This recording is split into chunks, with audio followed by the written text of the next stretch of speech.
Why the Great Reset will fail. Let's have a look.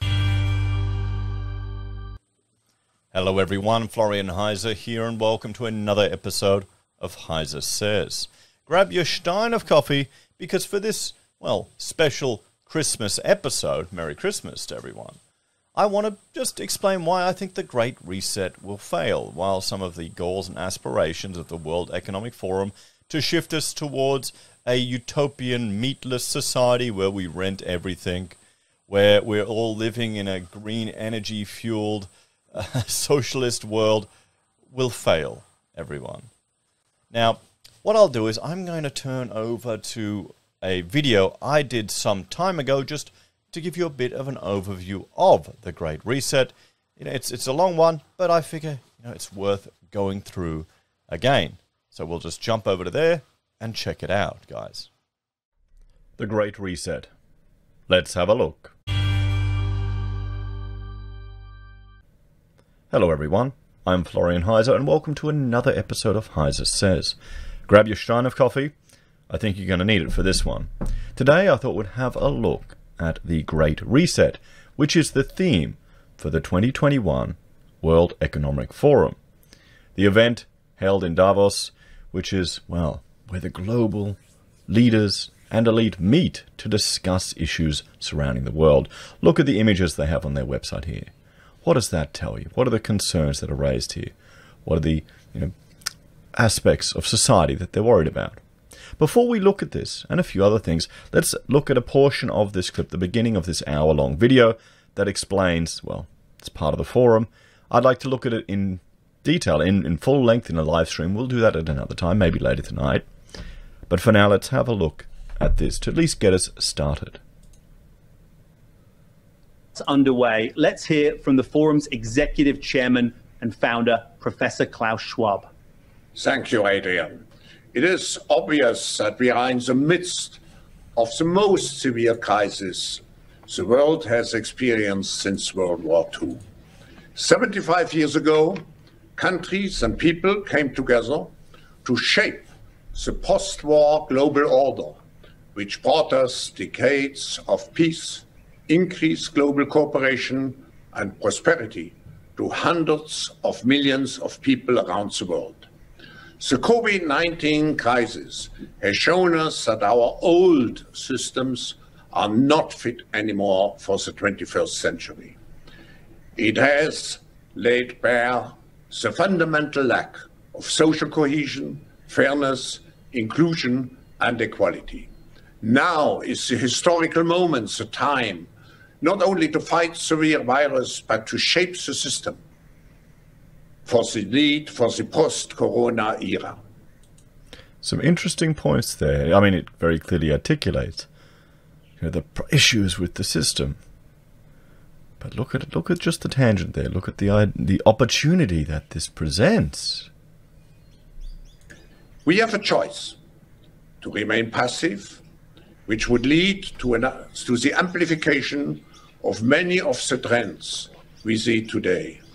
Polarization, nationalism, racism, and ultimately increased social unrest and conflicts. But we have another choice. We can build a new social contract, particularly integrating the next generation. We can change our behavior to be in harmony with nature again. And we can make sure that the technologies of the fourth industrial revolution are best utilized to provide us with better lives. In short, we need a great reset. We have to mobilize all constituents of our global society to work together. We must not miss this unique window of opportunity. For this reason, I'm grateful that we are joined for this announcement of the Great Reset Initiative, not only by His Royal Highness the Prince of Wales, but by representatives of international organizations, business, trade unions, scientists, and above all, the young generation. Now we have the very special message from the United Nations Secretary General, Antonio Guterres. So that was the beginning of the World Economic Forum introduction. And as I said, we'll go through that in greater detail. But it quite clearly demonstrates the, so shall we say, technocratic approach of the leader of the world, or should we say founder of the World Economic Forum. And in many ways, I would say quite concerning, at least to those of us who are advocates for individual liberty, individual freedom, and individual resilience. It feels like we're being spoken down to by our betters. Let's have a look here at the About section, and we'll go through this. The Great Reset, a unique twin summit to begin in 2021. The Great Reset will be the theme of a unique twin summit in January 2021, conveyed by the World Economic Forum. The Great Reset is a commitment to jointly and urgently build the foundations of our economic and social systems for a more fair, sustainable, and resilient future. It requires a new social contract centered on human dignity, social justice, and where societal progress does not fall behind economic development. Now, on face reading, this all sounds good. It all sounds good. But the argument of a social contract, if it's forced, is it moral? Can you have a forced social contract that you can have no say in? Can it be moral? Social justice is quite dangerous. You see, it's used to discriminate. It's used to unfairly marginalize certain groups. We've seen that. There's evidence of that here in Australia itself. Remember, there was a recent study where civil servants, where all of the identifying information of candidates was removed, and it found that, well, actually, if it's merit-based and only on qualifications, there was less racism than if the identifying characteristics of the applicants was there. And the societal progress does not fall behind economic development. Now, the concern with this is capitalism has been the best factor in improving the quality of lives throughout all of history. Whenever you get interventions into the market, whenever you get freedoms restricted, whenever you get central planners trying to step in and do better, what are the unintended consequences? Every time throughout history. The global health crisis has laid bare long-standing ruptures in our economies and societies and created a social crisis that urgently requires decent, meaningful jobs. Now, I mean, you never let a crisis go to waste, everyone. Never miss an opportunity. The Twin Summit will be both in-person and virtual, connecting key global governmental and business leaders in Davos and a global multi-stakeholder network in 400 cities around the world for a forward-orientated dialogue between the younger generation. This feels very similar to the interview I did with a futurist here, and he was an odd fellow. And what I found quite concerning, as I couldn't understand why he didn't have ideological differences in the groups that he was getting information from. He simply thought ethnic differences was sufficiently enough. He didn't appreciate the fact, or he didn't care, that unless you have ideological differences in political philosophy, you're not going to get a robust dialogue. That's the danger of just being in an echo chamber, and it can happen at all levels. Dissenting thought, and we'll see this in the technocratic approach, it's marginalized, it's minimized, it's pushed to a side. You can see that happening every day, particularly with people being refused services to different businesses, refused services to banking, refused services to necessities of modern life. That's the danger of what we could be approaching, and there'd be a lot of people that would advocate for it. So you can see here, and some of the key speakers. So in Geneva, Switzerland, on the 3rd of June 2020, the Great Reset will be the theme of a unique twin summit to be conveyed by the World Economic Forum in January 2021. The 51st World Economic Forum annual meeting will bring together global leaders from government, business, and civil society, and stakeholders from around the world in a unique configuration that includes both in-person and virtual dialogues. We have one planet, and we know that climate change will be the next global disaster, with even more dramatic consequences for humanity. We have to decarbonize the economy in the short window still remaining and bring our thinking and behavior once more in harmony with human nature. Klaus Schwab, founder and executive chairman of the World Economic Forum. Now, that statement there I find concerning. The argument to decarbonize the economy is insane.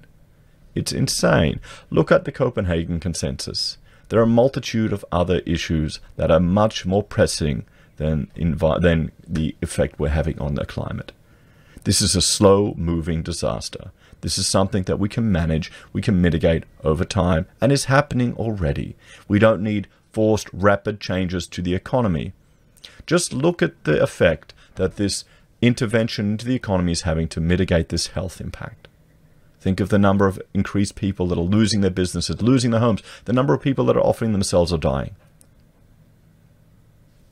But it's the price we pay for the glorious new future, everyone. The glorious new technocratic utopia.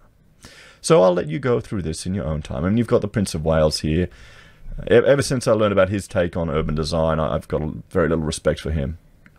And I'll let you go through this and let me know if you'd be interested in having a live stream going through the whole video. But now let's jump over, and I'm going to have a shot of coffee while we do, to this article written from the Mises Institute, because I think it's quite a good topic to look at. From lockdown to the Great Reset. The lockdown in the wake of the pandemic has accelerated the implementation of long-held plans to establish a so-called New World Order. Under the auspices of the World Economic Forum, global policymakers are advocating for a Great Reset with the intent of creating a global technocracy. Now, what we need to look at is what a technocracy is. And did I bring that up here? No, I didn't copy it over. We'll jump over here because there is a very interesting takeaway from technocracy, and we're seeing it here. It's part of the appeals to authority. And we'll have a look at it here, what the definition of it is. So technocracy is an ideal system of governments in which decision makers or makers are elected by the population or appointed on the basis of their expertise in a given area of responsibility, particularly with regards to scientific or technical knowledge. The system explicitly contrasts with representative democracy, the notion that elected representatives should be the primary decision makers in government, though it does not necessarily imply eliminating elected representatives. Leadership for decision makers is selected on the basis of specialized knowledge and performance rather than political affiliation or parliamentary skill. Here's the thing. You elect your leaders, but you've got the technocrats, bureaucrats in the background giving the advice. And if we go down here to one of the critiques of it. And so critics have suggested that a technocratic divide exists between a governing body controlled to various extents by technocrats and members of the general public. Said another way, technocrat divides are efficiency gaps that persist between government bodies employing technocratic principles and members of the general public aimed to contribute to government decision-making. The central challenge raised by these divides is the technocrats provided privilege and aristocracy to their opinions and viewpoints of technical experts, while marginalizing the opinions and viewpoints of the general public. We're raising up a new class of aristocracy, a new priestly class in this global government system that have, an appeal to authority. And you see it all the time. You see it all the time whenever you engage in debates or discussions with people. MMT is an example. People always make appeals to authority. Oh, Professor such and such said that, or Professor such and such said this. Same thing with regards to diet. Oh, here's this paper from these doctors.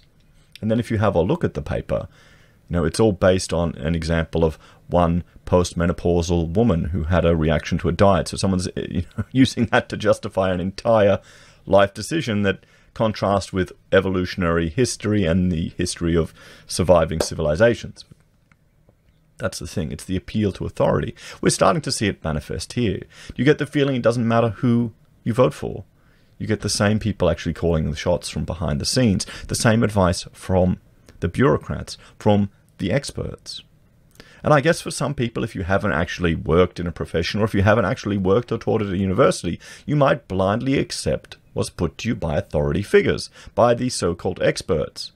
But once you start to see beneath that veneer, once you've worked with these people and see how some of them can purely get a promotion to professorship due to political reasons, you become a little bit more skeptical. And skepticism used to be a good thing.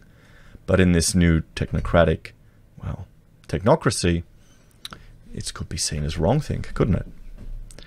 So, it is not by coincidence that on the October 18th, 2019, in New York City, the World Economic Forum participated in event 201 at the high-level pandemic exercise organized by Johns Hopkins Center for Health Security.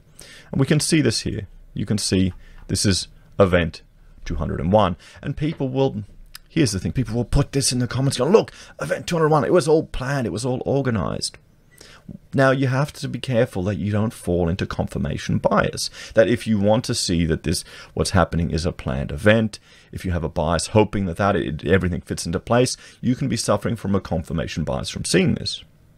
One argument I would put forward is that you've got all of these people around the world that have engaged in an event like this, that are prepped, that are primed, that are persuaded. And I'll get into that in a moment. But let's have a look at this here. Let's read about this. So Johns Hopkins Center for Health Security, in partnership with the World Economic Forum and the Bill and Melinda Gates Foundation, hosted event 201, a high-level pandemic exercise on October 18th, 2019 in New York. The exercise illustrated areas where public-private partnerships will be necessary during the response to a severe pandemic in order to diminish large-scale economic and societal consequences. So you can have all these people that are primed, prepped, they've got these plans in place, they've got these strategies developed, and they want to implement it. They want to implement it. I bet a lot of you are experiencing this right now. You've prepped for economic issues, you've invested in gold, you've invested in silver, and now your plans are starting to come to fruition. Are you a little scared? Thinking, what is this actually happening? I planned for this. Fantastic. It's all coming good. It's all happening. It could be a similar thing here. In recent years, the world has seen a growing number of epidemic events, amounting to approximately 200 events annually. These events are increasing, and they are disruptive to health, economies, and society. Managing these events already strains global capacity, even absent of a pandemic threat. Experts agree that it is only a matter of time before one of these epidemics becomes global, a pandemic with potentially catastrophic consequences. A severe pandemic which becomes Event 201 would require reliable cooperation among several industries, national governments, and key international institutions. So you can see here that, people are worried, people are prepared. And the thing is, I mean, they're right. These events will become more and more common, because human population is increasing, we're encroaching on natural environments, we'll get more exposure to animals and diseases that could result in outbreaks. That's going to continue until 2064 when our population peaks, and then we steadily start to decline. That's just life, everyone. That's a part of nature. It happens when you encroach on the natural world. If you're eating more bushmeat, there you go. There's a risk presented right there. Now, I wanted to draw your attention to some books. That I suggest you read that are very good by Robert Cialdini. Two of them. The first is Influence, The Psychology of Persuasion, the revised edition. Oh, you can get it from $5, 18, secondhand. I recommend it. I've read it. This was a fantastic book. And then another one here, Persuasion, a revolutionary way to influence and persuade. These are two books I draw your attention to, just to understand how you can be manipulated, how you can be influenced, how people going to an event like this and getting one thing after another put towards them could prime them, could persuade them, could put them in a heightened state to respond and potentially overreact. In some regards, I'd suggest potentially we're seeing a global mass hysteria that's been exacerbated by experts all around the world giving the same advice under a worst-case scenario, because you can't blame them. You can't blame them for not wanting to, they don't want to be the person that said no, and go against the grain, to give the wrong think, to give the wrong opinion. It takes, well, significant bravery to do that, and some people won't. And we can see how in today's culture, in today's society, that if you go against, if you have a heterodox narrative, you can lose your ability to have your job. You can lose your ability to even buy things. So, this coming technocracy involves close cooperation between the heads of the digital industry and of governments, with programs such as guaranteed minimum income and healthcare for all. The new kind of governance combines strict societal control with the promise of comprehensive social justice. The truth, however, is that this new world order is digital tyranny. World order of digital tyranny comes with a comprehensive social credit system. And we've seen that in China, and you're already seeing that happen now, bit by bit. It's just digital shunning. Guys, it's digital shunning, really. We're not inventing anything new, we're just more efficient at it. We're more efficient at our shunning, at our societal shunning. Humanity, you'll love it. The People's Republic of China is the pioneer of this method of surveillance and control of individuals, corporations, and socio-political entities. And this is true. This is why so many people are concerned about China. It is an authoritarian regime. You've got one leader, everyone. In some ways, they've got greater freedoms than we have here in our country. Just rest on that thought for a moment. So for the individual, one's identity is reduced to an app or chip that registers almost any personal activity.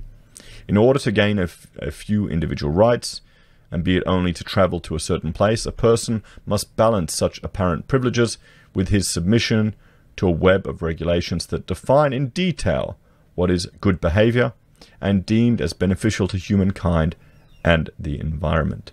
You better not sin in the eyes of this religion, everyone. For example, during a pandemic, this sort of control would extend from the obligation of wearing a mask and practicing social distancing to having specified vaccinations in order to apply for a job or to travel. And here's this one thing. You've got people who are concerned that they're going to roll out this vaccine and it'll be this amazing nano chip that will control your mind. I mean, I think that's cool. I like Star Trek too. But I can tell you a much simpler explanation. It is a way of showing your ability to accept the narrative, even if you don't completely agree with it. It's your way to conform. It's your sign that you are one of the people that agrees. Can you argue with that? And my concern is there will be a lot of people that will be concerned that they will shun you if you don't go along with the narrative one way or another. And this is the easiest way to check if you're one of those people with the wrong think, or one of those people against the narrative. So it is in short a type of social engineering, which is the opposite of spontaneous order or of development. Like the mechanical engineer with a machine, the social engineer or technocrat treats society as an object, different from the brutal suppressions of the totalitarianism of earlier times. The modern social engineer will try to make the social machine work on its own according to the design. For this purpose, the social engineer must apply the laws of society the way the mechanical engineer follows the laws of nature. Behavioral theory has reached a stage of knowledge that makes the dreams of societal engineering possible. The machinations of social engineering operate not by brute force, but by subtle nudge. And he's referencing a book here about nudging. Subtle differences in behavioral changes you can make. It's strategies government use to manipulate you. And that's why I'm drawing your attention to these books here. Persuasion and influence, just to see from a marketing perspective how that can have such an influence of you. People don't need to worry about being controlled, everyone, because we already are. We're already slaves to our little phones. They can manipulate us. These apps and these things are designed to release dopamine rush releases that, well, if it was a drug, you'd need a prescription. Why do you think children can get addicted to these things, guys? So, under the order envisaged by the Great Reset, the advancement of technology is not meant to serve the improvement of the conditions of the people, but to submit the individual to the tyranny of a technocratic state. The experts know better is the justification. And what do you think about that? The argument that the experts know better. We see it all the time. We see it all the time. How many people you see simply appeal to authority, simply appeal to the expertise, because then they don't need to think and they don't need to question. Maybe they've never been trained to have critical thinking. I saw this when I was at university. I saw it when I was tutoring in this subject, where it was all about greenwashing, and they simply fell into line. The students would simply fall into line. They wouldn't challenge what was put on the table to them. And for me, it was actually the best subject I ever did. It put me down a road of being quite critical. It introduced me to some very interesting things, like Lomborg, all of his work, and Rosling, his work as well. And recently it was my discovery of, well, the 5-nation study, or the 7-country study. 7-nation study. Just how, well, sorry, the 7-country study. Just the concern with Keyes's research, how it's been criticized now, but the fact that it was the expertise and it guided so much of our health advice and dietary advice and has had significant consequences. Now it's been found to be fraudulent. That's the issue here. Most people don't question the expertise. And you'll find often, like, nutrition is one example. You go to a nutritionist, they're not scientists. Most of their research, you know, how many of them can tell you anything other than the guidelines? So the agenda. The plan for an overhaul of the world is the brainchild of an elite group of businessmen, politicians, and their intellectual entourage that used to meet in Davos, Switzerland in January each year. Brought into existence in 1971, the World Economic Forum has become a mega global event since then. More than 3,000 leaders from all over the world attended the meeting in 2020. Under the guidance of the WEF, the agenda of the Great Reset says that the completion of the current industrial transformation requires a thorough overhaul of the economy, politics, and society. Such a comprehensive transformation requires the alteration of human behavior, and thus transhumanism is part of the program. The Great Reset will be the theme of the 55th meeting of the World Economic Forum in Davos in 2021. Its agenda is the commitment to move the world economy towards a more fairer, sustainable, and resilient future. Now, I see that, and I just see poverty. Fairer, sustainable, and resilient. I see poverty. I see discrimination. I see weakness. That's what I read in that. An anti-competitive nation. The program calls for a new social contract that is centered on racial equality, social justice, and the protection of nature. Climate change requires us to decarbonize the economy and to bring human thinking and behavior into harmony with nature. The aim is to build more equal, inclusive, and sustainable economies. This new world order must be urgently implemented, the promoters of the WEF claim, and they point out that the pandemic has laid bare the unsustainability of our system, which lacks social cohesion. Well, I would say that's got more to do with other issues that probably are the result of some of the things that the World Economic Forum put forward in the past. I'm not sure, but I'd put money on it. The WEF's Great Reset project is social engineering at the highest level. Advocates of the reset contend that the UN failed to establish order in the world and could not advance forcefully its agenda of sustainable development, known as Agenda 2030, because of its bureaucratic, slow, and contradictory way of working. In contrast, the actions of the Organizational Committee of the World Economic Forum are swift and smart. When a consensus has been formed, it can be implemented by the global elite all over the world. And, I mean, here you have the things. You've got Agenda 2030. You've got other people calling upon Agenda 21, you know, a comprehensive plan to take action globally, nationally, and locally by organizations of the United Nations. Now, my issue with all of these things is that they sound good. But you can see it starting to manifest in town planning, in sustainable development plans, in all of the regions of Australia. Now, here's the thing. I would argue that in a democratic representative nation, a free nation, the guidance or the flow of the legislation that affects our day-to-day lives should be driven from the bottom up. It should be the will of the people manifest by our leaders, our elected officials. It shouldn't be coming from top down. It shouldn't be the influence of global agencies, even if the goals, the goals are good, the desired outcomes are fantastic. It still needs to come from the people up, not top down. That's my concern with this. And you can see it every day. Every time you put a town planning application in, guys, there are elements of that affecting business day to day. So social engineering. The ideology of the World Economic Forum is neither left nor right, nor progressive or conservative. It is also not fascist or communist, but outright technocratic. As such, it includes many elements of earlier collectivist ideologies. And I mean, my bias against collectivism is quite clear. I've demonstrated that in many videos. I'm concerned about it because, well, forced collectivism takes away individual rights and liberties. What is more important to you? There's the question. I suspect Australians are leaning more towards a collectivist ideology and might actually embrace some of the technocratic solutions put forward to us and happily give up some freedoms. Let me know what you think, everyone.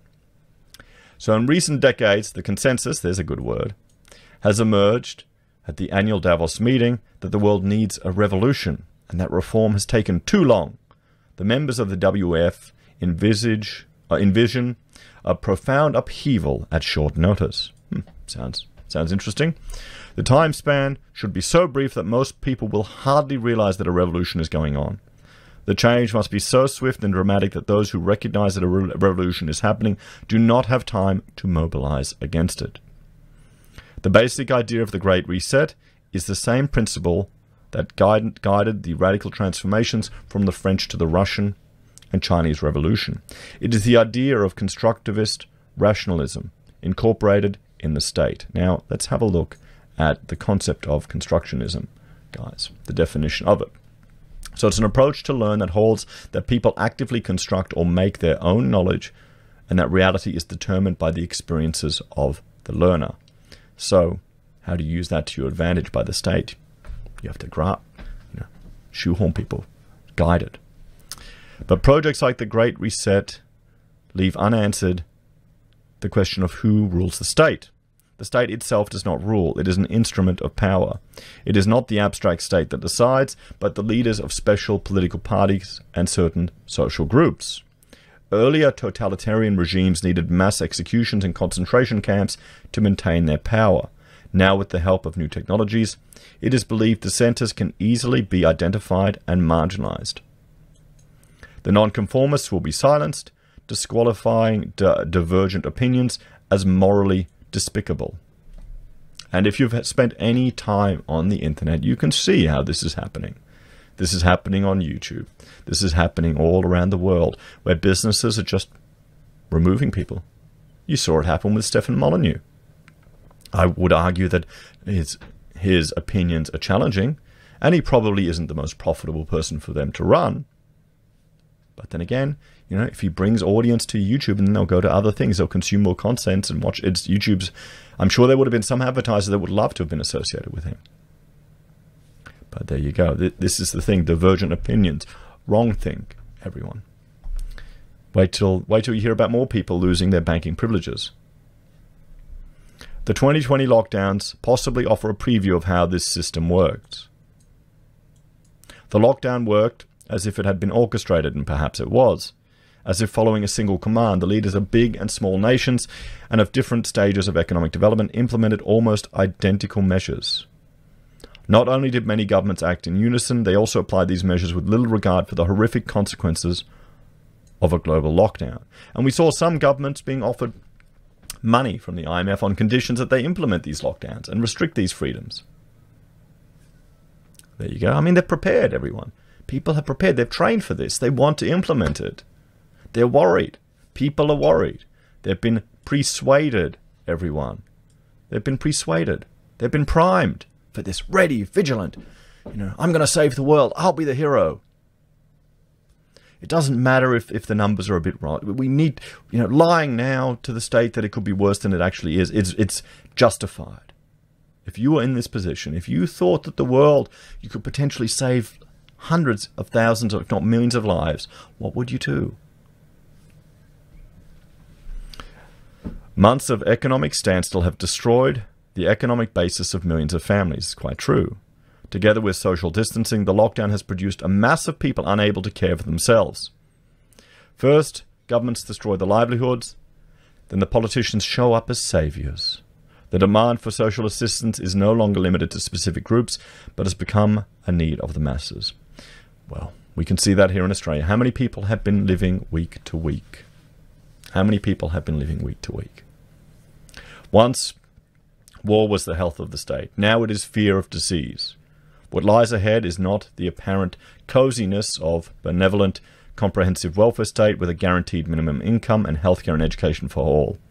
The lockdown and its consequences have brought a foretaste of what is to come, a permanent state of fear, strict behavioral control, massive loss of jobs, and growing dependence on the state. And I need a shot of coffee, everyone.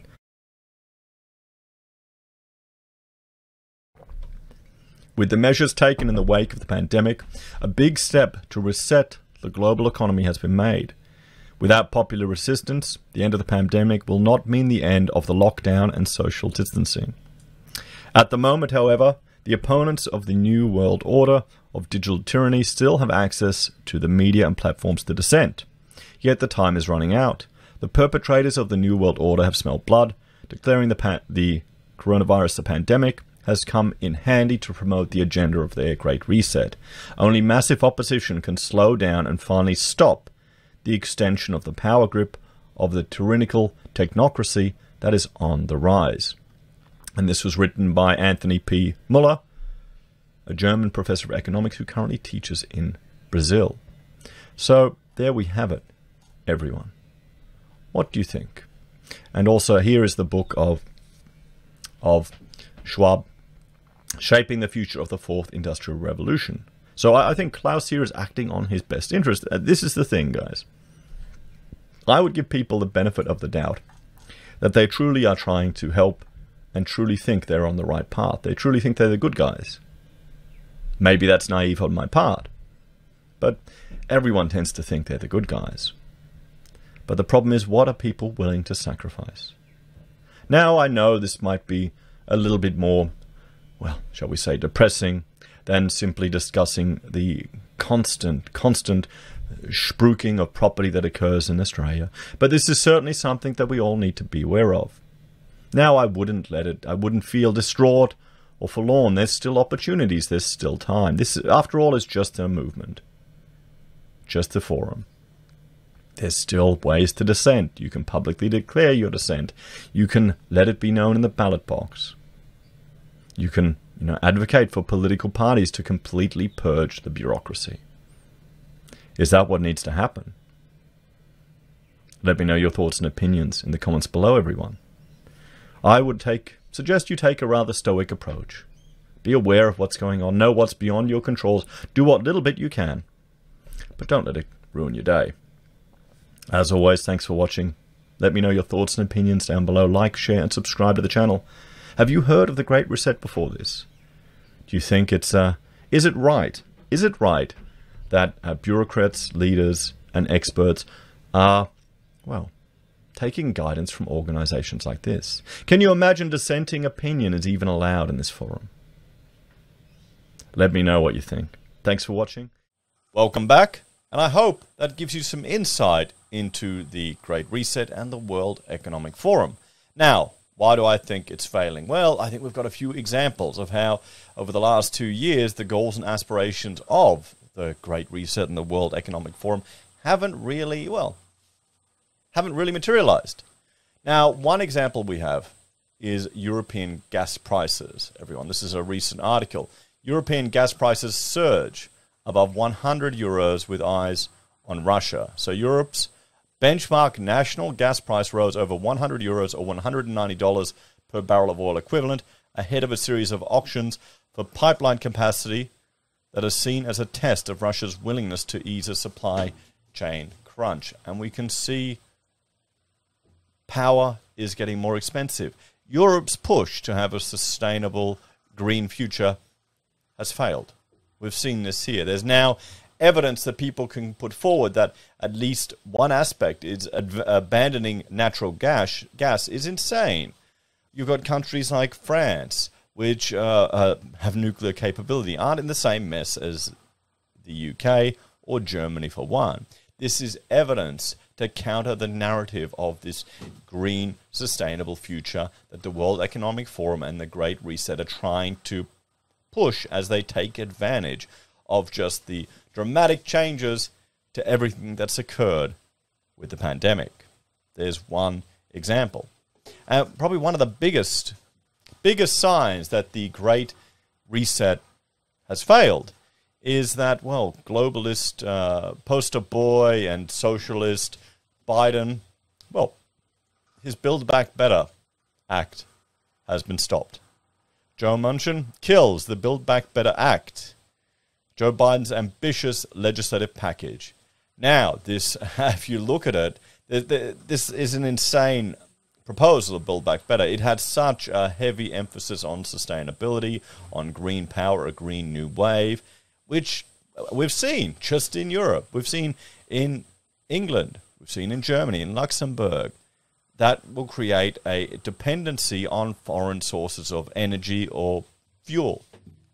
It's insane. And Democrat Joe Manchin realized that and crossed the floor to block it. So another part of the Great Reset dream, and probably the poster child of it here in America, has fallen over everyone. And then a third aspect as well is, well, we've noticed that countries can still function without their borders completely open. And there's been a growing rise of self-interest in countries and a push to more nationalistic rhetoric. We see it even coming from our very own opposition leader, Anthony Albanese, who is not going to back up and support the LNP's push for mass migration here in Australia to overcome the reduction in COVID. Well, the COVID hit to the economy, everyone. So those are the three reasons why I would argue as examples that showing, the push and the aspirational goals of the Great Reset and the World Economic Forum aren't really coming to pass, everyone. You can't even get Build Back Better through.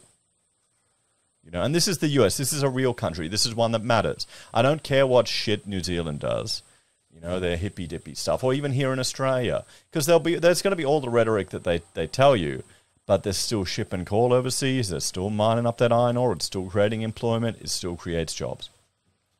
So let's have a bit of a talk, everyone. Now, the biggest concern I would have with the World Economic Forum isn't some secret cabal of people trying to organize the world from behind and, playing everything like a manacle chess piece.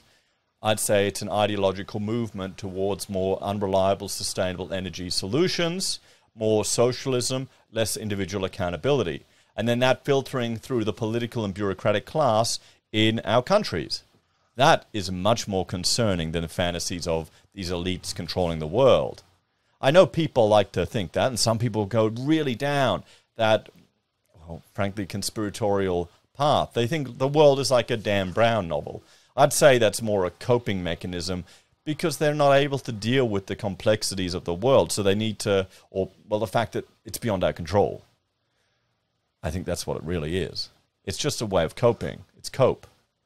So we can see here that it's not all going to plan then. Either these people who have control over the whole world and everything is like, there's some people that actually believe that there's like these 1,000, 2,000-year-old conspiracies that started all this way back, and they create this overly convoluted and complex narrative that weaves through time and wars and everything. I mean, it's a brilliant story, and it would make great fiction. But how little experience do these people have trying to manage a project, manage a team, or manage an organization one of the oldest organizations that's around. It's the Catholic Church. Look at how much of a mess that church gets into all the time, all the issues that they have. So yeah, I mean, you can cope, or you can see hope that we're turning a new leaf. I think one of the silver linings to all of this is this push for socialism will be seen for what it is. We'll see the unreliability of renewable energy, very least in Europe, where people are cold, where citizens of countries can't even afford to keep themselves warm in winter. And sensible people will realize that this isn't the future. What do you reckon, everyone? Anyway, have a Merry Christmas, have a Happy New Year, and I will see you all in the next episode of Heise Says. Take care. Bye for now. Oh, wait. You know what? I'll show you another video. This one is the latest, Austrians hunting down the unvaccinated guys. That's, yeah, they're I guess they've forgotten the Anschluss. I just guess they have. Take care and Merry